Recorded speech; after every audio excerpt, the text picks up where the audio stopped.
జయశంకర్ జిల్లా భూపాల్పల్లి మండల కేంద్రంలోని గ్రామాలలో వడ్ల కొనుగోలు కేంద్రాలను భూపాల్పల్లి ఎమ్మెల్యే గండ్ర సత్యనారాయణరావు ప్రారంభించారు.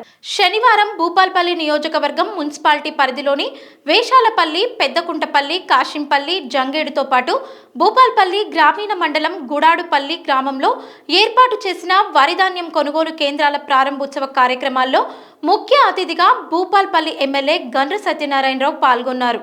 అనంతరం ఆయా గ్రామాల్లో ఎమ్మెల్యే మాట్లాడుతూ రైతు సంక్షేమమే ప్రజాప్రభుత్వ ధ్యేయమని, రైతులు ఆరుగాలం కష్టపడి పండించిన వరి ధాన్యాన్ని ప్రభుత్వం ఏర్పాటు చేసిన ధాన్యం కొనుగోలు కేంద్రాలలో విక్రయించాలని రైతులకు సూచించారు. ధాన్యం తూకం విషయంలో రైతులను మోసం చేస్తే ఊరుకునేది లేదని ఈ సందర్భంగా ఎమ్మెల్యే అన్నారు.